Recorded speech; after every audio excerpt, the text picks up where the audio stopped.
Babalik tayo sa Malolos Sports and Convention Center dito sa Malolos, Bulacan as we see the results of set number 2 action sa pagitan ng Lady Oragons at Fighting Warais. Looking at the second set, Eric, 13 attack points ulit ang pinakita dito ng ating Fighting Warais. Abante sila doon. Pero yun sa service aces, 2 more service aces na na-produce nila in that last set. At doon na naman sa errors tayo nagkakatalo. So what we were seeing here sa Lady Oragons, consistency in terms of trend. In terms of trend rather. That's right. Yung trend na they will have a really good start pero pagdating sa dulo nawawala na yung panapos. But hopefully they get over that trend at sana di consistent sila sa ganung pamamaraan pero consistent sa magandang laro sana ang pakita nila dito. Well, I'm sure fans ng Lady Oragons hinahangat na magdilang anghel. Pero so far, it's not a good start for Erica as they have committed attack errors, setting errors, and then reception errors. 3-0, make that 3-1 off a service error ni Negrito. But if that's the way they're gonna start, lalo talaga silang mahihirapan because we only talked about how good the start has been para sa Lady Oragons and they don't have anything else after that. Ngayon, kung wala ka pang good start, paano na? Baka iniiba lang nila yung trend nila ngayon. Sa dulo na lang sila. Sa dulo naman sila babawi. Tama yun. Tamang strategy yun. Kasi baka daw hindi daw nag-work yung good start so far. But analytically looking at it, that's really going against themselves. Di ba sabi nga nila, it doesn't matter how you start, it's how you finish. That's natin true. ngayon. Mas maganda ang magiging finish ng Lady Oragons because they don't have any other set aside from this. If they don't win this, tapos na po ang boxing, ika nga. At makakatikim na ng unang panalo ang Fighting Warais. And I think the Lady Oragons need to show that they're also hungry to get a win here in the PVL. That's what's missing on their side. Ramas is the starting setter here in set number 3 para sa Lady Oragons.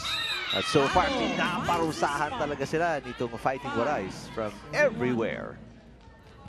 I think on the side of Coach Egay, Eric, hinahanap din niya yung proper combination so far. In the past 3 games, wala tayong consistent 6 na nakikita or may binabago talaga siya. Kasi naghahanap talaga siya ng gagana dito sa open conference natin. There's a point of a tip mula dito sa Lady Oragons. Let's see if they can again, consistency. Yun ang palagi sinasabi ni Sinjin kanina pa, consistency. Just keep doing the good things consecutively. And hopefully they can turn this around. Maaga pa naman. We're in the early part of set number 3 at 5-2 ang kanilang hinahabol. So 3-point deficit lang. Pero yun nga, it has to be offense with a combination of defense. Kung di mo rin mapipigilang pumuntos ang Fighting Warais, wala rin. At mahirap yun pag nabubuhayan na ng loob nitong si Judith Abil. Kasi she's an unstoppable force. The more you give her energy, the more she tries to rack up points. Tsaka kumpiyansa, tataas ang kumpiyansa niyan Along with Jovi Prado. Lead is 4 para sa Fighting Warais. The service out. Jovi Prado going for that really sharp serve going towards the sideline. Pero this time, nasobrahan na, lumabas na ng sideline yung palo niya doon or yung service niya doon. So may mga free points, may mga bonuses na nakukuha dito ang Lady Oragons. Let's see kung talagang magagamit nila yung advantage na yun. Little help from the enemy, ika nga. There's a push by Esguerra. Ooh! Lucky break para sa Lady Oragons. Yung palo na yun, sumabit sa net, changing directions. Kaya nakapuntos, nakascore si Madulid. She was one of the leading scorers, Lady Oragons, in the last game, 8 points. She played all 4 sets. But today, coming off the bench, si Madulid. Abil, block. Good coverage by Negrito. Here comes Heather Ginoo. Blocked again. Good defense, back-to-back. Para dito sa Lady Oragons, but not anymore as Esguerra scores. Ito nakikita naman natin sa panig na to, nakakakuha na ng check itong ating mga Lady Oragons. Yun nga lang, yung coverage naman yung nawala. So hindi nagsasabay-sabay yung mga kailangan nilang elements to get points or to get a run dito sa panig na ating Lady Oragons. Abil now is playing strongly para dito sa ating Fighting Warais. So let's see kung maging consistent din siya. Ginoo. The up by Tikar. And a good attack by Acuna. Also Acuna, Madulid, 7. really becoming the muscle para dito sa Lady Oragons. It's a 2-point game. Acuna was silent in the first part of our game. Ngayon, ang ginagawa is faster plays para hindi siya mahabol, trying to use their advantage. So they're really going for really quick plays. Yung tempo 1 na quick na nga yung ginagawa dito ng ating Oragons. Off the block, into the antenna, papunto si Heather Ginoo, and we are in our first technical timeout. Tumang ng tatlo ang Fighting Warais, 8-5 kontra sa Lady Oragons.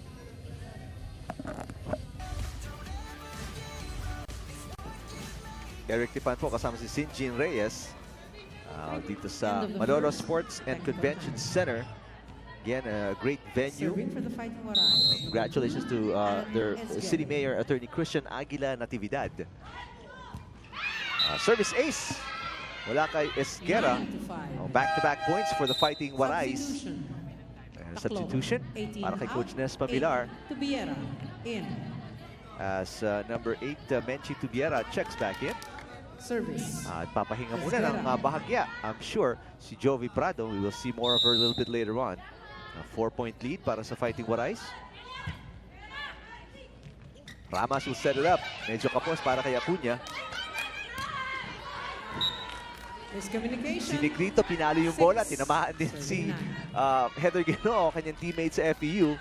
At you like that as a coach talaga? Yeah. Aggressive sila Aggressive sa bola. sila, and they're just really making sure the ball gets across. Yun nga lang. Kahit sino matamaan.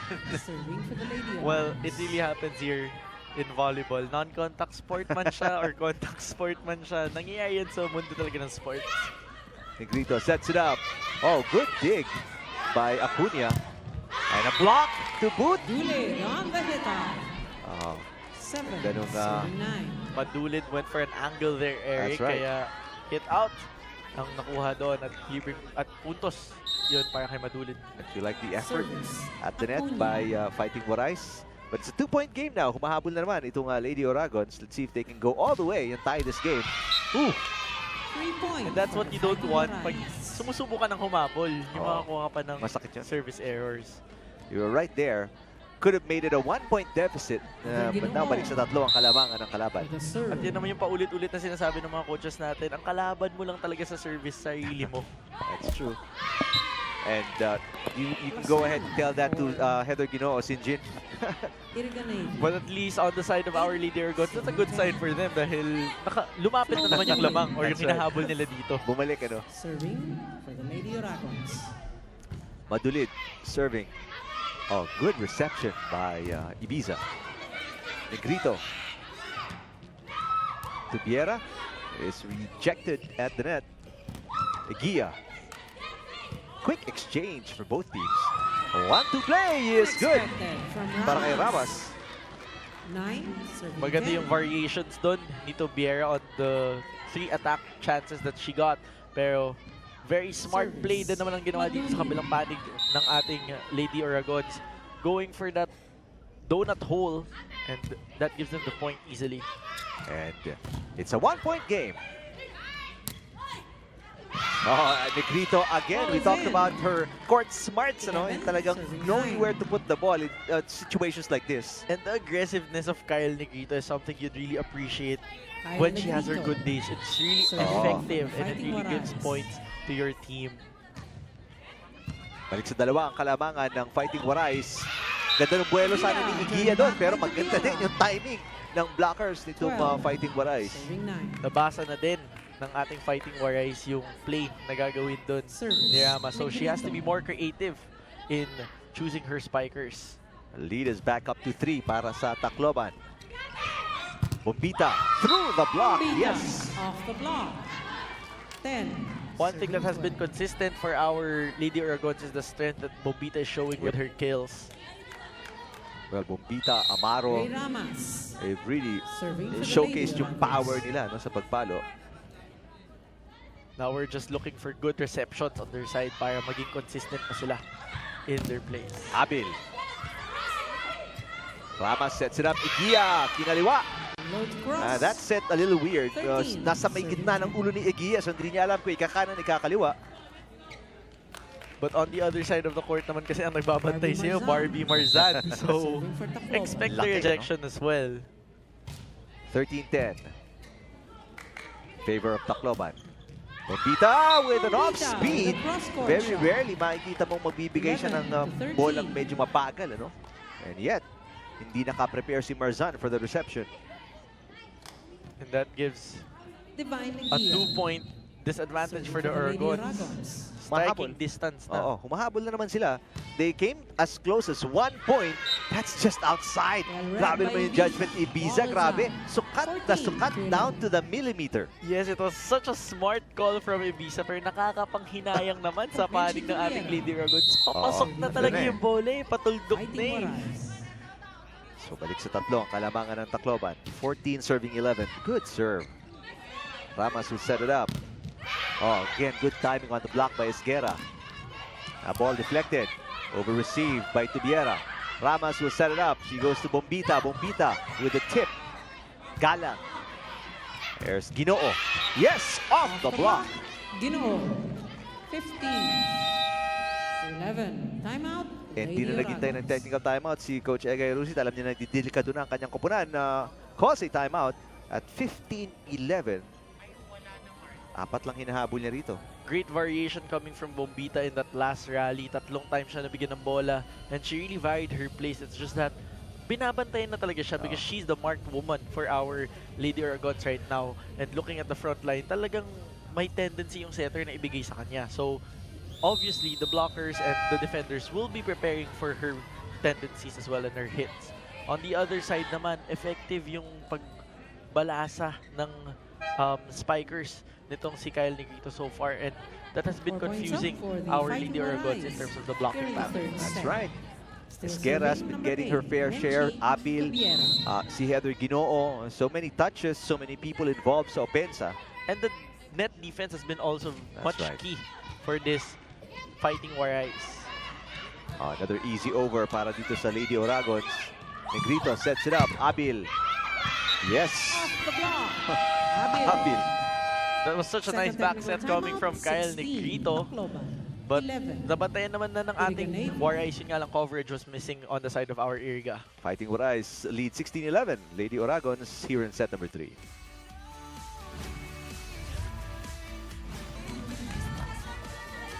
Magandang hapon po ulit mula sa Malolos, Bulacan, dito sa Malolos Sports and Convention Center.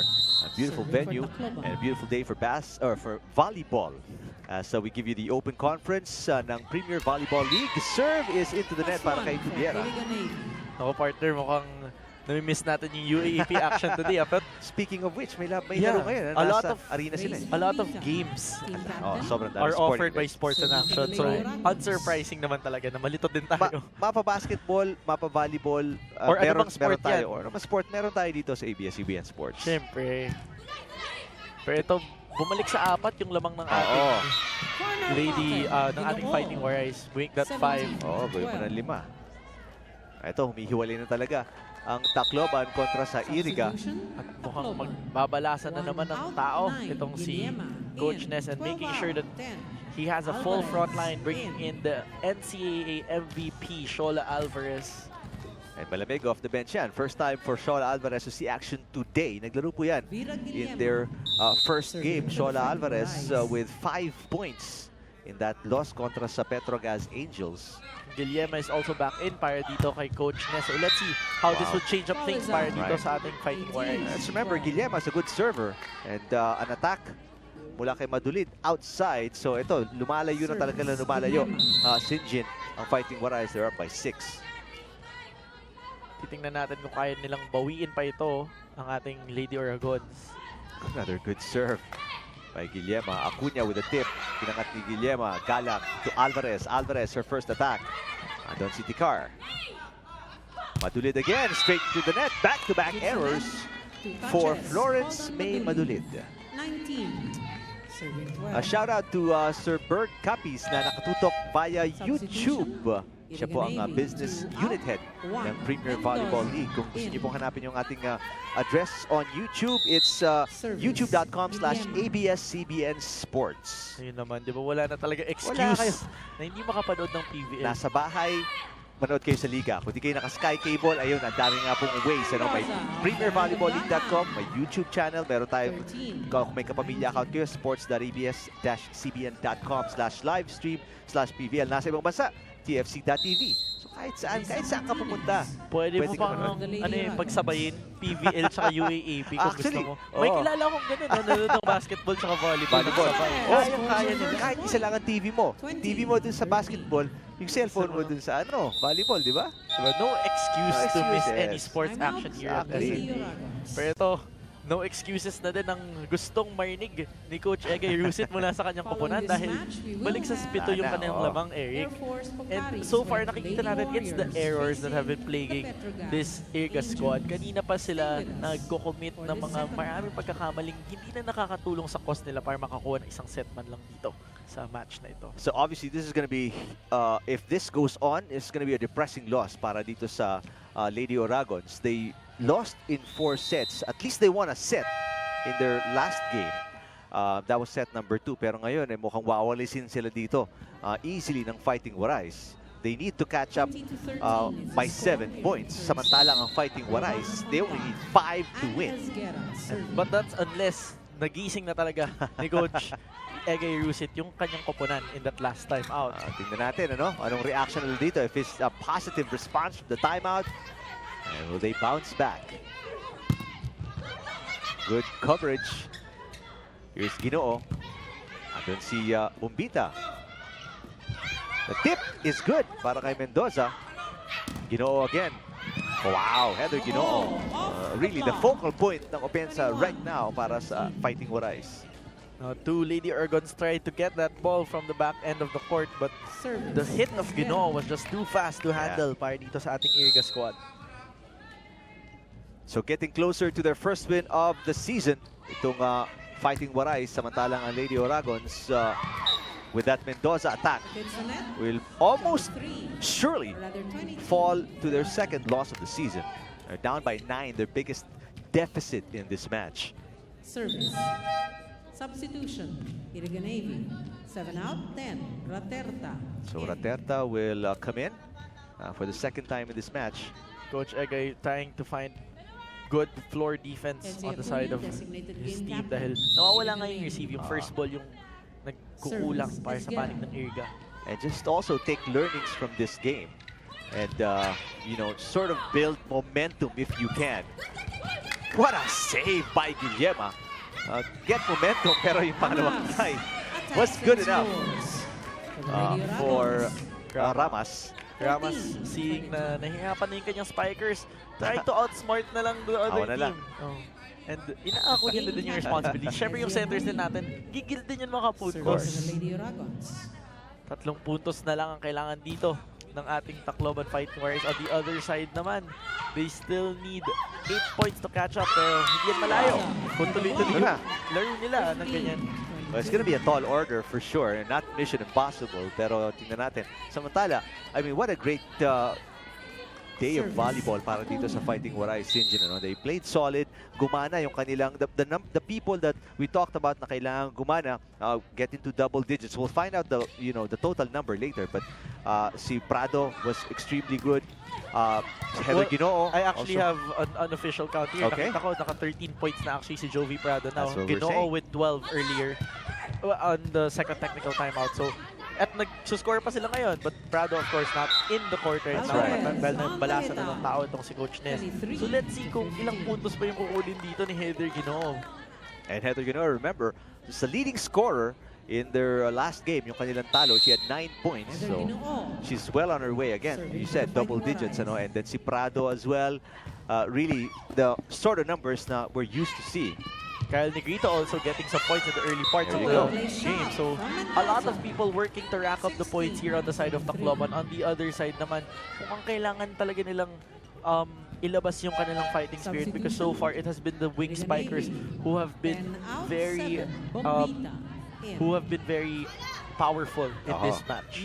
Well, Lady Oragons, no doubt, Bumbita, Amaro, they played really well, but it's a combination of so many things. Depensa, inconsistency, itong Lady Oragons really hurt them in today's game. Tubiera.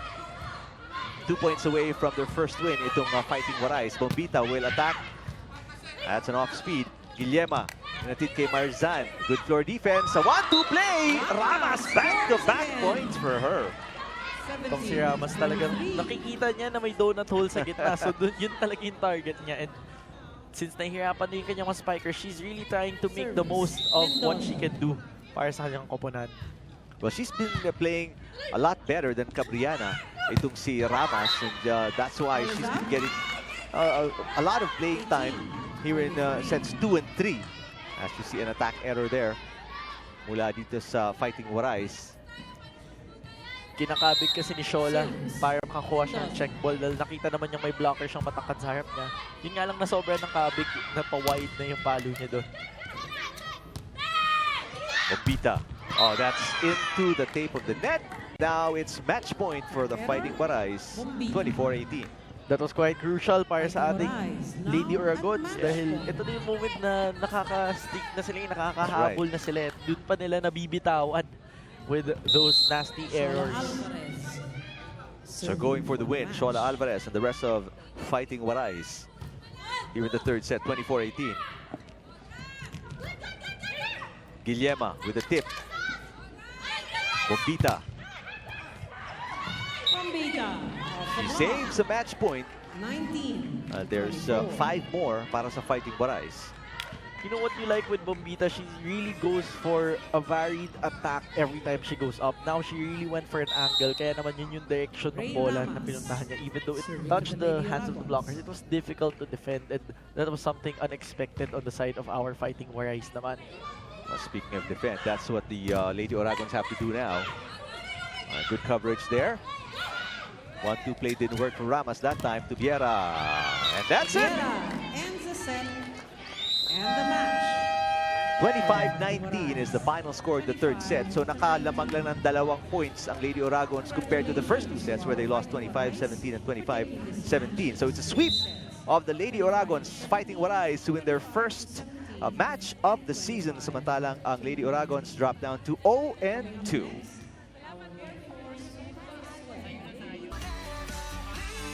Nagbabalik po tayo dito sa Malolo Sports and Convention Center. After that 3-set win ng Fighting Warais kontra sa Lady Oragons, Eric Tipan with Sinjin Reyes at katabi natin ngayon, best player of the game, Heather Ginoo. Nakausap ka namin kanina. You were the top scorer in your last game with 9 points, pero ngayon you hit double digits with 13. Anong mindset mo after that loss in your first game in the Open Conference coming into today's game? Siguro po yung naging mindset ko is yung nakikita ko naman po na kaya namin talagang maipanalo yung game. Tapos yun po yung nagiging motivation ko na para mas ibigay todo pa po yung best ko. Ako naman, Heather, yung tanong ko, nung first 2 sets, napansin ko, nangunguna yung ating Lady Oragons on the other side. Anong ginawa niyong pag-uusap sa loob ng court para ma-overcome yun at kayo yung makakuha ng mga sets na yun? Iniisip po kasi namin na pag-usapan namin na hindi naman ganun kalayo lamang sa amin, which is kaya naman naming habulin at mas lamangan pa po. So nag-double effort kami para mas mahigitan po yung score nila. Well, a great effort today, 13 points, one of the top scorers for your team. Congratulations, we'll let you celebrate with your team and good luck in the during the season. Thank you po. Congratulations ulit, maraming salamat. Thank you po. Heather Ginoo po ang kasama natin, our best player of the game. The win by the Fighting Warais kontra sa Lady Oragons. This is just the end of the first game ng ating doubleheader this Wednesday. Susunod na po, ang laban ng Pocari Air Force Lady Warriors kontra sa Petrogas Angels. Abangan po exciting yan. Oh, kasi very exciting gustong bumawi ng dalawang koponan na yan. Natalo sila nung Sunday. So, they want to get a win for today. That's right. Petrogas Angels 1-1. Ang Lady Warriors, they're 0-1 this season. Maraming pong salamat sa mga nanood. Patuloy po kayo manood. Again, we're on Liga, we're online, and we're on TFC.tv. Para sa aking partner na si Sinjin Reyes, ako po si Eric Tipan. Keep it right here for more PVL Open Conference action at hit sa inyo ng ABS-CBN Sports.